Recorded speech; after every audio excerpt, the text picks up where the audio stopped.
Hello नमस्कार दोस्तों, स्वागत है आप सभी का ड्रीम एग्जाम स्टडी प्लेटफॉर्म पर। दोस्तों आज हम इस वीडियो में देखने वाले हैं आरपीएफ कांस्टेबल एंड एसआई भर्ती 2024 के संबंध में भारतीय राज्य व्यवस्था यानी दोस्तों पॉलिटी की क्लास नंबर 7। दोस्तों इस क्लास में हम संविधान और राज्य व्यवस्था दोनों को देखने वाले हैं। दोस्तों वीडियो को शुरू करने से पहले आपसे एक निवेदन है कि यदि आप चैनल पर नए हैं तो चैनल को कर लीजिए सब्सक्राइब और साथ में बेल आइकन भी दबा लीजिए ताकि जब भी हम अगला वीडियो अपलोड करें आप तक नोटिफिकेशन सबसे पहले पहुंच जाए। चलिए दोस्तों वीडियो को शुरू करते हैं। दोस्तों क्वेश्चन नंबर 181, हमारे संविधान का निम्नलिखित में से कौन सा अनुच्छेद देश में संवैधानिक मशीनरी की विफलता के मामले में राष्ट्रपति द्वारा घोषणा किए जाने से संबंधित है। यानी दोस्तों इसका सीधा सा सार यदि क्वेश्चन का देखें हम तो सीधा सा इसका जो सार है वह यह है कि राष्ट्रपति शासन किस अनुच्छेद के तहत लगाया जाता है। क्या दोस्तों, राष्ट्रपति शासन किस अनुच्छेद के तहत लगाया जाता है? अनुच्छेद 312, 249, 352 या 356। तो दोस्तों इस क्वेश्चन का सही आंसर आप सभी जानते हैं, अनुच्छेद 356 के तहत राष्ट्रपति द्वारा घोषणा की जाती है राष्ट्रपति शासन की। यानी जहां पर संवैधानिक मशीनरी विफल हो जाती है वहां पर राष्ट्रपति शासन लग जाता है। Option D correct answer. दोस्तों क्वेश्चन नंबर 182, निम्नलिखित में से किसे भारत के राष्ट्रपति के रूप में निर्विरोध निर्वाचित किया गया था? इंपॉर्टेंट क्वेश्चन है दोस्तों परीक्षा की दृष्टि से। कौन थे जो दोस्तों निर्विरोध निर्वाचित होने वाले राष्ट्रपति थे? वी गिरी साहब, नीलम संजीव रेड्डी साहब या ज्ञानी जैल सिंह या डॉक्टर एस राधाकृष्णन जी? बताइए कौन थे दोस्तों जिनको बिना किसी विरोध के यानी उनके विपक्ष में कोई नहीं था और वो राष्ट्रपति का चुनाव जीत गए थे? दोस्तों वह थे नीलम संजीव रेड्डी साहब। ये दोस्तों देश के 6वें राष्ट्रपति थे। क्या थे दोस्तों? 6वें राष्ट्रपति थे देश के, यह बात भी नोट कर लीजिएगा। दोस्तों नीलम संजीव रेड्डी ऐसे प्रथम मुख्यमंत्री भी रह चुके हैं जिन्हें राष्ट्रपति के पद के लिए चुना गया था। यानी दोस्तों ऐसे ये प्रथम मुख्यमंत्री थे, प्रथम सीएम थे जिन्हें दोस्तों राष्ट्रपति के लिए चुना गया था। दोस्तों इनका जो कार्यकाल है वह 1977 से 1982 तक चला। कब से कब तक? 1977 से 1982 तक चला। नीलम संजीव रेड्डी दोस्तों सबसे कम आयु वर्ग में राष्ट्रपति बनने वाले पहले व्यक्ति थे। क्या है दोस्तों? जो नीलम संजीव रेड्डी थे ये सबसे कम उम्र में राष्ट्रपति बनने वाले व्यक्ति थे, यानी 64 वर्ष की आयु में ये राष्ट्रपति बने थे। दोस्तों बात की जाए वीवी गिरी साहब की तो दोस्तों वीवी गिरी साहब जो है ये राष्ट्रपति पद पर रहते हुए जो इनका कार्यकाल था ये 1969 से 1974 तक था। कब से कब तक दोस्तों? 1969 से 1974 तक था। यह बात भी नोट कर लीजिएगा। दोस्तों जैल सिंह की बात की जाए, ज्ञानी जैल सिंह जी की बात की जाए तो इनका जो कार्यकाल है 1982 से 1987 तक रहा। कब से कब तक? 1982 से 1987 तक रहा। दोस्तों डॉक्टर राधाकृष्णन साहब की बात की जाए तो इनका जो कार्यकाल है 1962 से 1967 तक रहा। यह बात भी नोट कर लीजिएगा। Question number 183, union public service commission के सदस्य राष्ट्रपति द्वारा नियुक्त किए जाते हैं, लोगों द्वारा निर्वाचित किए जाते हैं, पार्लियामेंट द्वारा या दोस्तों गृह मंत्रालय द्वारा? बताइए। यूनियन पब्लिक सर्विस कमीशन के सदस्यों की नियुक्ति दोस्तों राष्ट्रपति जी करते हैं। कौन करता है? राष्ट्रपति जी करते हैं। ऑप्शन ए करेक्ट आंसर हो जाएगा। क्वेश्चन नंबर 184, भारतीय संविधान के निम्नलिखित में से कौन सा अनुच्छेद उपराष्ट्रपति के चुनाव से संबंधित है? तो दोस्तों भारतीय संविधान का अनुच्छेद 66 उपराष्ट्रपति के चुनाव से संबंधित है। दोस्तों उपराष्ट्रपति का चुनाव आनुपातिक प्रतिनिधित्व प्रणाली के अनुसार एकल संक्रमणीय पद्धति के आधार पर किया जाता है। दोस्तों उपराष्ट्रपति संसद के किसी भी सदन या किसी राज्य विधानमंडल सदन का सदस्य नहीं होता। क्या दोस्तों? जो उपराष्ट्रपति होता है यह किसी भी सदन का सदस्य नहीं होता या राज्य की किसी भी विधानमंडल का भी यह सदस्य नहीं होता। यह बात भी नोट कर लीजिएगा। बात की जाए अनुच्छेद 81 की, तो दोस्तों इसमें लोकसभा की संरचना का वर्णन है। किसका दोस्तों? लोकसभा की संरचना का जो वर्णन है वह अनुच्छेद 81 में मिलता है। दोस्तों बात की जाए अनुच्छेद 44 की, तो दोस्तों यह सामान्य नागरिक संहिता से संबंधित है। किससे दोस्तों? सामान्य नागरिक संहिता से संबंधित है। यानी दोस्तों आपने खूब सुना होगा इसके बारे में, और यह सर्वप्रथम दोस्तों गोवा राज्य में लागू हुआ था। लेकिन दोस्तों कानून पास करने वाला राज्य बात की जाए जो सामान्य नागरिक संहिता है, तो वह उत्तराखंड बन गया है। क्या बन गया है? उत्तराखंड बन गया है। यह बात भी नोट करिएगा। इस क्वेश्चन का सही आंसर ऑप्शन सी हो गया। क्वेश्चन नंबर दोस्तों 85, भारत के राष्ट्रपति के रूप में निम्न में से किसका जो कार्यकाल है वह सबसे लंबा रहा था? F.A. अहमद साहब का, डॉक्टर राजेंद्र प्रसाद, B.V. गिरी साहब, या N. संजीव रेड्डी का? बताइए। तो दोस्तों भारत के राष्ट्रपति के रूप में जो सबसे लंबा कार्यकाल रहा था वह डॉक्टर राजेंद्र प्रसाद जी का रहा था। किसका? डॉक्टर राजेंद्र प्रसाद जी का रहा था। ऑप्शन बी क्या हो जाएगा? राइट आंसर हो जाएगा। इनका जो कार्यकाल है दोस्तों यह 1950 से 1962 तक रहा। कब से कब तक? 1950 से 1962 तक, यानी लगभग 12 वर्ष तक इनका कार्यकाल रहा था। दोस्तों डॉक्टर राजेंद्र प्रसाद 2 बार राष्ट्रपति चुने जाने वाले एकमात्र व्यक्ति थे। दोस्तों इनको देश रत्न और अजात शत्रु के नाम से भी जाना जाता था। क्या दोस्तों? इनको देश रत्न कहा जाता था, वह दोस्तों इनको अजात शत्रु भी कहा जाता था। दोस्तों बात की जाए, यहाँ पर नाम आया है F.A. अहमद साहब का। जो इनका पूरा नाम था दोस्तों फखरुद्दीन अली अहमद। दोस्तों इनका जो राष्ट्रपति के रूप में कार्यकाल रहा था यह 1974 से 1977 तक रहा था। यह बात भी याद रखिएगा।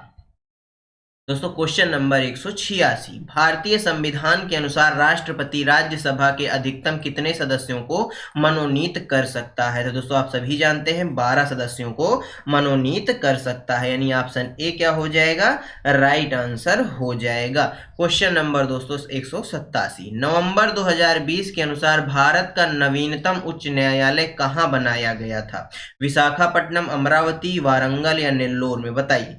नवंबर 2020 के अनुसार भारत का नवीनतम जो उच्च न्यायालय है वह कहाँ बनाया गया है? तो दोस्तों वह कहाँ बनाया गया है? अमरावती में बनाया गया है। दोस्तों अमरावती उच्च न्यायालय आंध्र प्रदेश का नया उच्च न्यायालय था। यह बात याद रखिएगा। दोस्तों आप सभी जानते हैं 2 जून 2014 को, कब दोस्तों?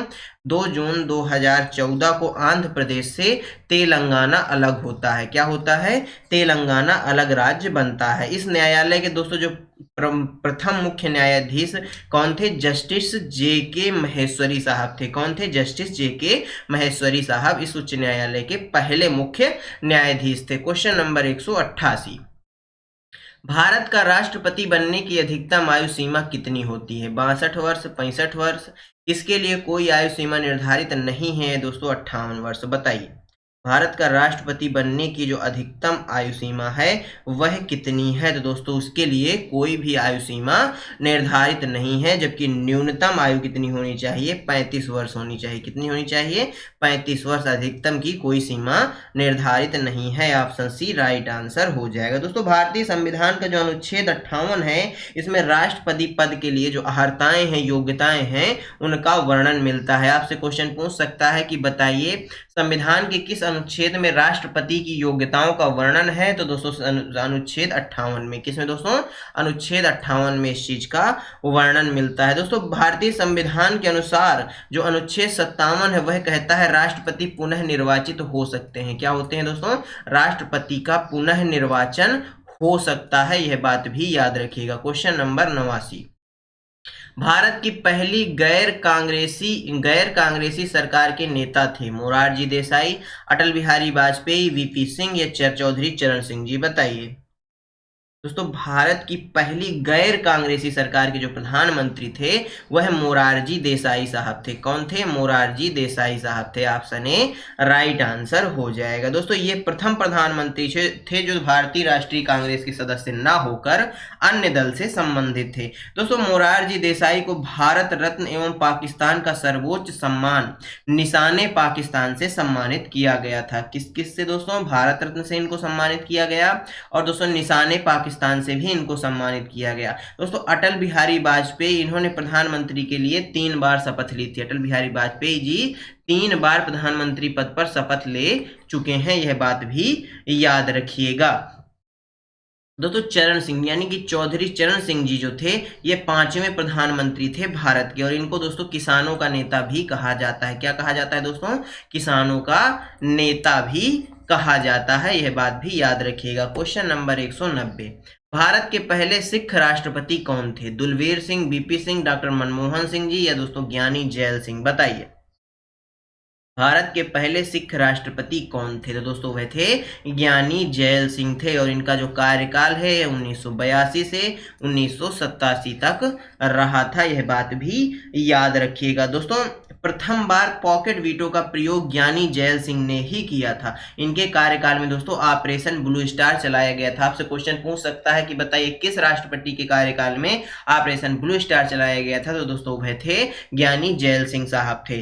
दोस्तों बात की जाए बीपी सिंह जी की, तो बीपी सिंह जी जो भारत के पूर्व प्रधानमंत्री रह चुके हैं, और इनका जो कार्यकाल था वह दोस्तों 1989 से 1990 तक था प्रधानमंत्री के रूप में, यह बात भी नोट कर लीजिएगा। क्वेश्चन नंबर 191, भारत के उपराष्ट्रपति बनने के लिए न्यूनतम पात्रता आयु क्या है? 35 वर्ष, 45 वर्ष, 18 वर्ष या 25 वर्ष? बताइए उपराष्ट्रपति बनने की जो न्यूनतम आयु है वह कितनी है? तो दोस्तों वह 35 वर्ष है। कितनी है दोस्तों? 35 वर्ष है। दोस्तों वह राज्यसभा का सदस्य चुने जाने की योग्यता रखते हैं। क्या दोस्तों?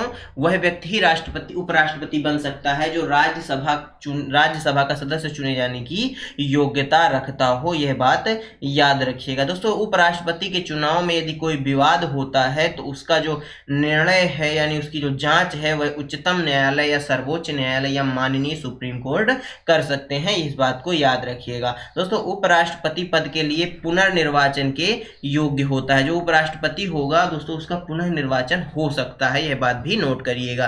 दोस्तों बात की जाए 25 वर्ष किस चीज की आयु है? तो दोस्तों लोकसभा का सदस्य बनने की। किसकी दोस्तों? लोकसभा का सदस्य बनने की, या यूं कहें कि दोस्तों प्रधानमंत्री बनने की जो आयु सीमा है वह 25 वर्ष, न्यूनतम आयु सीमा 25 वर्ष है। और वोट डालने की आयु सीमा कितनी है दोस्तों? 18 वर्ष है। दोस्तों 18 वर्ष है, यह बात याद रखिएगा। दोस्तों संविधान में पहले व्यवस्था थी 21 वर्ष। 21 वर्ष की आयु से अधिक के बच्चे ही क्या कर सकते थे? वोट डाल सकते थे, यानी वयस्क ही वोट डाल सकते थे। परंतु दोस्तों 61वें संविधान संशोधन के द्वारा इस उम्र को घटा करके 18 वर्ष कर दिया गया, यह बात नोट करिएगा। क्वेश्चन नंबर 192, भारत के राष्ट्रपति के पद का कार्यकाल कितना होता था? 6 साल, 4 साल, 5 साल या 10 साल? बताइए भारत के राष्ट्रपति पद का जो कार्यकाल है वह कितना होता है?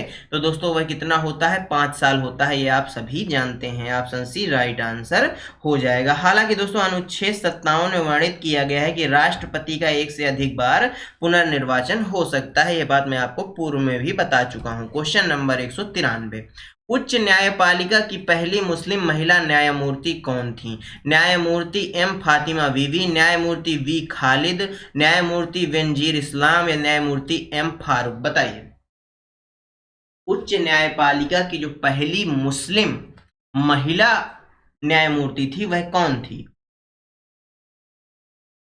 तो दोस्तों वह न्यायमूर्ति एम फातिमा बीबी थी। कौन थी? न्यायमूर्ति एम फातिमा बीबी थी, यह बात नोट कर लीजिएगा। दोस्तों ये जो है 1989 में सर्वोच्च न्यायालय का हिस्सा बनी थी, इस बात को भी याद रखिएगा। क्वेश्चन नंबर 194, भारत का प्रथम नागरिक कौन होता है? भारत का मुख्य न्यायाधीश, भारत के राष्ट्रपति, प्रधानमंत्री या थल सेना प्रमुख? तो आप सभी जानते हैं जो भारत का प्रमुख नागरिक होता है वह कौन होता है? राष्ट्रपति होता है, यह बात भी नोट कर लीजिएगा। दोस्तों भारतीय संविधान के अनुच्छेद 52 में भारत के राष्ट्रपति का उल्लेख किया गया है, और दोस्तों अनुच्छेद 53 में यह कहा गया है कि केंद्र की जो कार्यपालिका शक्ति होगी वह राष्ट्रपति पर ही केंद्रित होगी, यह बात भी नोट कर लीजिएगा। दोस्तों राष्ट्रपति को शपथ मुख्य न्यायाधीश या वरिष्ठतम न्यायाधीश द्वारा दिलाई जाती है। दोस्तों भारत का मुख्य न्यायाधीश सर्वोच्च न्यायालय के प्रधान न्यायाधीश का मुख्य न्यायाधीश कहते हैं। किसको दोस्तों? सर्वोच्च न्यायालय के जो प्रधान न्यायाधीश होंगे उन्हें दोस्तों मुख्य न्यायाधीश कहा जाता है, यह बात याद रखिएगा।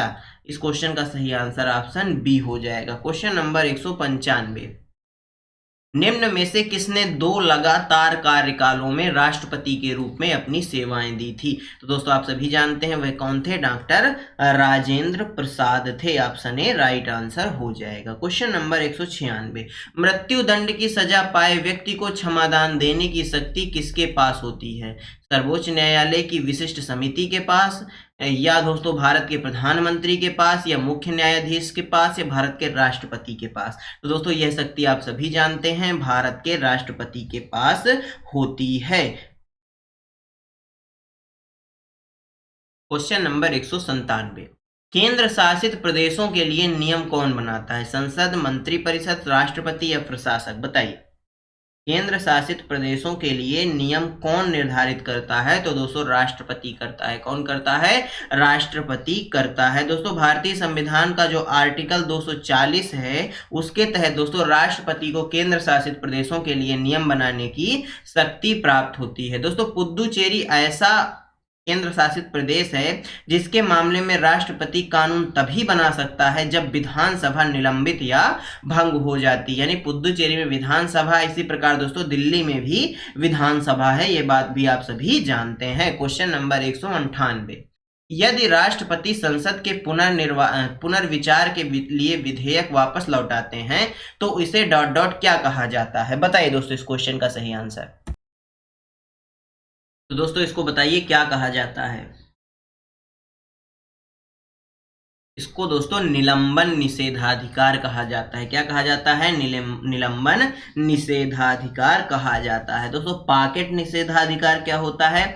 विधेयक पर हस्ताक्षर करने के लिए राष्ट्रपति के पास कोई समय सीमा नहीं है। यदि राष्ट्रपति चाहें तो अनिश्चित समय सीमा तक विधेयक को अपने पास रख सकते हैं या रोक सकते हैं। इसी को दोस्तों पॉकेट निषेधाधिकार कहा जाता है। और पूर्ण निषेधाधिकार क्या होता है दोस्तों? इसके तहत दोस्तों राष्ट्रपति की एक ऐसी शक्ति है, राष्ट्रपति के पास ऐसी शक्ति है जिसके द्वारा संसद द्वारा किसी भी विधेयक को अपने पास सुरक्षित रखा जा सकता है और यह विधेयक समाप्त हो जाता है। यह बात भी याद रखिएगा। इस क्वेश्चन का सही आंसर ऑप्शन ए हो जाएगा। क्वेश्चन नंबर 199, भारतीय संविधान के किस अनुच्छेद के तहत राष्ट्रपति अध्यादेश जारी कर सकते हैं? बताइए दोस्तों किस अनुच्छेद के तहत?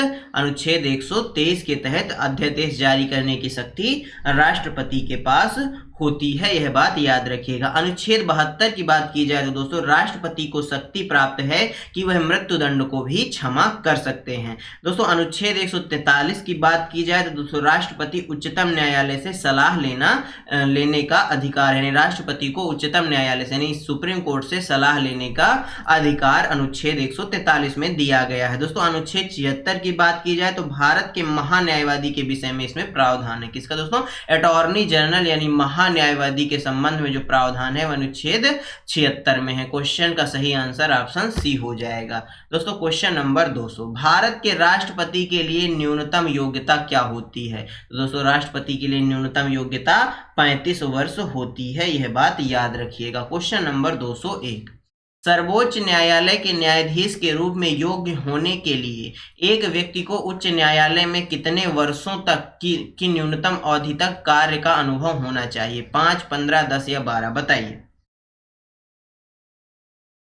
दोस्तों एक व्यक्ति लगभग दोस्तों हाई कोर्ट में 5 वर्ष तक कार्य किया हो वही सर्वोच्च न्यायालय का न्यायाधीश बनने की योग्यता रखता है। ये option A right answer. Question number 202, Bharat में दिल्ली उच्च न्यायालय की स्थापना कब की गई थी? 1947 में, 1935 में, 1966 में या 1950 में? बताइए भारत में दिल्ली उच्च न्यायालय की स्थापना कब की गई थी? दोस्तों भारत में दिल्ली उच्च न्यायालय की जो स्थापना है वो 1966 में की गई थी। कब की गई थी? 1966 में की गई थी। दोस्तों भारतीय संविधान का जो अनुच्छेद 214 है इसके तहत प्रत्येक राज्य के लिए एक उच्च न्यायालय के गठन का प्रावधान किया गया है। दोस्तों सबसे पहले भारतीय परिषद अधिनियम 1861 के तहत वर्ष 1862 में चेन्नई, मुंबई व कोलकाता में उच्च न्यायालयों की स्थापना की गई थी, यह बात भी याद रखिएगा। दोस्तों भारतीय संविधान का अनुच्छेद 231 36 कहता है कि दोस्तों किसी एक या एक से अधिक राज्य के लिए एक ही उच्च न्यायालय की स्थापना की जा सकती है, यानी एक या दोस्तों एक से अधिक राज्यों के लिए कोई एक सुप्रीम कोर्ट, एक हाई कोर्ट की स्थापना की जा सकती है, यह बात याद रखिएगा। क्वेश्चन नंबर 203, अंडमान और निकोबार द्वीप समूह निम्नलिखित में से किस उच्च न्यायालय के अधिकार क्षेत्र में आते हैं? इंपॉर्टेंट क्वेश्चन है दोस्तों, बताइए। तो दोस्तों यह कलकत्ता उच्च न्यायालय के, किसके दोस्तों? कलकत्ता उच्च न्यायालय के न्याय क्षेत्र में, अधिकार क्षेत्र में आते हैं, यह बात याद रखिएगा। दोस्तों कलकत्ता उच्च न्यायालय की स्थापना 1862 में हो गई थी। कब हो गई थी? 1862 में हो गई थी। दोस्तों आंध्र प्रदेश उच्च न्यायालय की बात की जाए तो दोस्तों इसका क्षेत्राधिकार अमरावती है। क्या है दोस्तों? अमरावती है। और दोस्तों इसकी स्थापना 2019-20 में की गई थी, यह बात याद रखिएगा। दोस्तों मद्रास उच्च न्यायालय का क्षेत्राधिकार जो है यह तमिलनाडु व पुदुचेरी है। इसकी स्थापना भी कब होती है? 1862 में होती है। दोस्तों दिल्ली उच्च न्यायालय का क्षेत्राधिकार दिल्ली है और इसकी जो स्थापना है यह 1966 में होती है। क्वेश्चन नंबर दोस्तों 204, छठी अनुसूची के तहत स्वायत्त जिलों को गठित और पुनर्गठित करने का अधिकार किसके पास है? राज्य विधानसभा के पास, राष्ट्रपति, राज्यपाल या परिसीमन आयोग के पास? बताइए। छठवीं अनुसूची के तहत स्वायत्त जिलों को गठित और पुनर्गठित करने का अधिकार किसके पास है? राज्यपाल के पास है। किसके पास है दोस्तों? राज्यपाल के पास है। दोस्तों राज्यपाल को अधिकार है कि वह इनके क्षेत्रों को घटा सकते हैं या बढ़ा सकते हैं। दोस्तों प्रत्येक स्वायत्त जिले में एक जिला परिषद का प्रावधान किया गया है जिसमें 30 सदस्य होते हैं। क्वेश्चन नंबर 204 का सही आंसर ऑप्शन सी हो जाएगा। एक क्वेश्चन नंबर 205, अप्रत्याशित स्थितियों में राष्ट्रपति द्वारा उपयोग किया जाने वाला फंड कौन सा कहलाता है? कौन सी स्थितियों में? अप्रत्याशित स्थितियों में क्या कहलाता है दोस्तों? भारत का आकस्मिक निधि, भारत का समेकित कोष, आपातकालीन निधि या भारत का सार्वजनिक खाता? बताइए।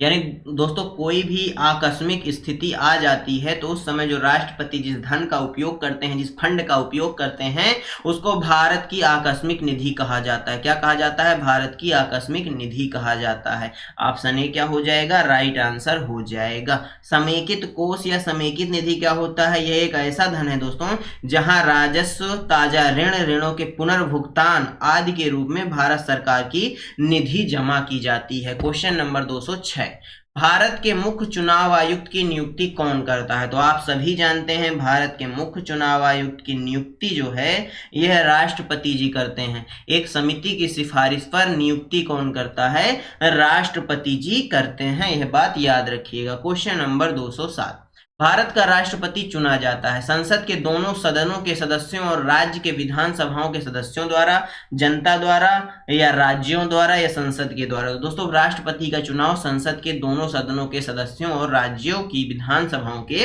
सदस्यों द्वारा किया जाता है। क्वेश्चन नंबर 208, सर्वोच्च न्यायालय के जज को अपदस्थ्य करने का प्रावधान किस अधिनियम के अंतर्गत किया गया था? बताइए। अपदस्थ्य करने का जो अधिकार है वह किस अधिनियम के अंतर्गत किया गया था? दोस्तों न्यायाधीश पूछताछ अधिनियम 1968 के तहत। ऑप्शन डी राइट आंसर हो जाएगा। दोस्तों क्वेश्चन नंबर 209, भारत का राष्ट्रपति बनने के लिए न्यूनतम आयु कितनी होनी चाहिए? तो दोस्तों भारत का राष्ट्रपति बनने के लिए जो न्यूनतम आयु है, ये क्वेश्चन रिपीट हुआ है, कितनी होनी चाहिए? 35 वर्ष होनी चाहिए। तो दोस्तों इस क्वेश्चन का सही आंसर ऑप्शन सी हो गया। क्वेश्चन नंबर 210, सर्वोच्च न्यायालय की स्थापना ... के स्थान पर हुई? सर्किट कोर्ट ऑफ अपील के स्थान पर, ब्रिटिश प्रिवी काउंसिल के स्थान पर, हाउस ऑफ अपील या हाउस ऑफ लॉर्ड्स के स्थान पर? बताइए। सर्वोच्च न्यायालय की स्थापना किसके स्थान पर हुई थी? इंपॉर्टेंट क्वेश्चन है दोस्तों परीक्षा की दृष्टि से। तो दोस्तों इसकी स्थापना ब्रिटिश प्रिवी काउंसिल के स्थान पर की गई थी, यह बात याद रखिएगा। क्वेश्चन नंबर दोस्तों, धन्यवाद दोस्तों आप सभी का हमारे साथ बने रहने के लिए। दोस्तों आज का यह वीडियो आपको कैसा लगा हमें कमेंट बॉक्स में जरूर बताइएगा। वीडियो अच्छा लगा हो वीडियो को लाइक कर दीजिएगा, अपने दोस्तों के साथ भी शेयर करिएगा और साथ में बेल आइकन दबा लीजिएगा ताकि जब भी हम अगला वीडियो अपलोड करें आप तो नोटिफिकेशन सबसे पहले पहुंच जाए। दोस्तों मिलते हैं आपसे अगले वीडियो में, तब तक के लिए जय हिंद, जय भारत। अपना और अपनों का ख्याल रखिए, सभी का सम्मान करिए। धन्यवाद दोस्तों।